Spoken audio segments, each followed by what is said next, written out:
Donc, vous désirez accéder à vos comptes personnels à partir de la maison, sur votre ordinateur perso ou encore sur votre ordinateur du centre de service? Allons-y. Premièrement, il y aura la fameuse identification multifacteur. Et là, il y a plusieurs façons de procéder, mais on va essayer de garder ça simple, d'accord? Encore aujourd'hui, au moment où j'enregistre cette capsule-là, il est possible de recevoir un texto ou un courriel avec un code de 6 chiffres et on pourra entrer le code de 6 chiffres pour valider que c'est bien nous qui tentons d'accéder à notre compte scolaire. Mais ce n'est pas nécessairement le plus sécuritaire et le plus simple à utiliser. Donc, il fonctionne encore en ce moment. Ça pourrait changer dans l'avenir, mais la façon la plus simple de procéder, c'est d'installer l'application de Microsoft Authenticator. D'accord? Vous installez ça sur un téléphone cellulaire et là, vous ne cédez pas le contrôle de votre téléphone cellulaire à l'organisation. C'est simplement une application et vous pourrez entrer un code de 2 chiffres. Vous n'aurez plus à gérer le fameux code 368742 et ainsi de suite et qui change à chaque fois. Donc, il est possible d'installer sur un appareil mobile personnel Microsoft Authenticator et ensuite, il ne suffira que de recevoir un code de 2 chiffres qu'on entre et qui est débarré avec nos données biométriques ou peu importe la façon que vous avez. Donc, c'est plus simple pour vous. Si vous ne désirez pas utiliser un appareil personnel pour valider le double authentification, l'authentification multifacteur, à ce moment-là, il est possible de demander au service informatique, donc passer par votre direction et de demander un jeton, un système de code que l'on obtient. Vous allez voir, il y a des alternatives. Mais la façon la plus simple, c'est d'installer Microsoft Authenticator.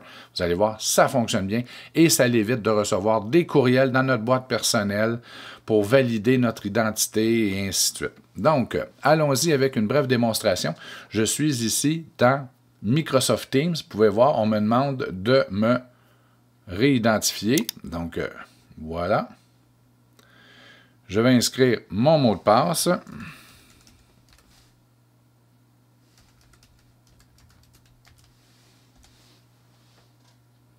On me dit qu'on envoie un code. Vous pouvez voir, l'application est déjà là. Donc, je clique sur la notification. J'entre le code. Je fais le crochet, je confirme. Et le tour est joué.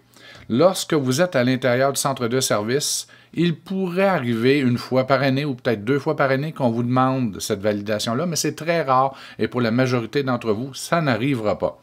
Mais si vous êtes à l'extérieur, ça va arriver presque à tous les jours. Donc, c'est bien de le mettre en place. La première fois que vous allez le faire, là je simule la première fois, on va vous demander si vous désirez vous connecter automatiquement à toutes les applications de bureau et à tous les sites web et ainsi de suite de ce périphérique. Si c'est votre ordinateur du centre de service, probablement qu'on ne vous posera pas la question, mais si c'est l'ordinateur du centre de service, vous faites « Oui, toutes les applications ». Si c'est votre ordinateur personnel, bien, votre ordinateur personnel, c'est à vous. Donc, ça va être « Non, cette application seulement ». Donc, vous allez accepter uniquement que le centre de service puisse mettre ses critères de sécurité dans Teams, pas sur votre appareil. Votre appareil, c'est à vous. Donc, de toute façon, ne pas vous en faire. Les gens des services informatiques ont déjà amplement d'ouvrages à gérer leurs appareils. La dernière chose qu'ils veulent voir apparaître dans leur liste, c'est ordinateur de Rodrigue ou Super Big Gaming Machine ou mon Mac adoré. Comprenez-vous? Donc, ordi perso, non. Ordi du centre de service, oui. Voilà. Et le tour est joué. C'est fait. Donc, ça va bien avec l'application, vous avez remarqué. Lorsque vous allez installer l'application Authenticator, regardez, c'est ça le logo, le petit cadenas.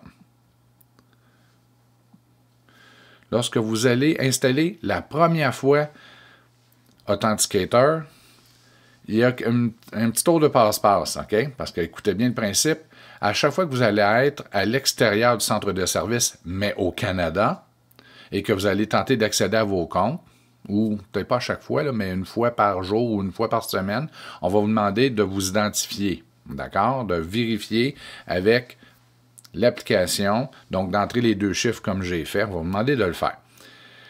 Mais lorsque vous installez pour la première fois, vous allez dans l'App Store ou dans le Google Play Store, vous choisissez Microsoft Authenticator.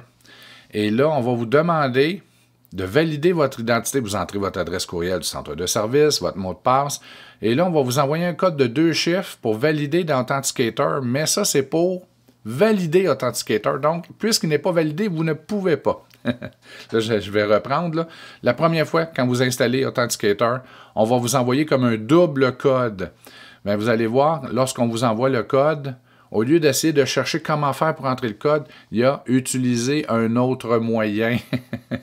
Et la première et unique fois, vous faites utiliser un autre moyen. Et là, on va vous envoyer un code de 6 chiffres, comme c'était auparavant, pour valider Authenticator. Puis une fois qu'Authenticator va être validé, bien là, vous allez pouvoir valider n'importe quelle autre application. Donc, je sais que c'est un peu complexe. Je me reprends. En temps normal, on essaie d'accéder à nos comptes. On nous envoie un code de 2 chiffres. Authenticator ouvre. On rentre les 2 chiffres. C'est fini. Mais la première fois qu'on installe Authenticator, on va nous envoyer un code de 2 chiffres. Mais puisque Authenticator n'est pas installé, ça ne fonctionne pas. Donc, là, il faut choisir la première fois. Envoyez-moi un code de 6 chiffres par SMS ou par texto. Et là, on va accéder à notre texto pour pouvoir avoir le code de 6 chiffres pour finir l'installation d'Authenticator. Puis après ça, c'est toujours le petit code de 2 chiffres. Donc, je sais que ça peut être mêlant. Et ça, je ne peux pas le simuler parce qu'Authenticator est installé et fonctionne. Donc, on ne le fait plus jamais par la suite. D'accord? Donc, bonne utilisation de vos comptes scolaires. Et rappelez-vous, appareil perso, vous répondez non. Appareil du centre de service, vous répondez oui pour ce qui est de la gestion de l'appareil par le centre. Donc, bonne utilisation des plateformes et bonne année scolaire.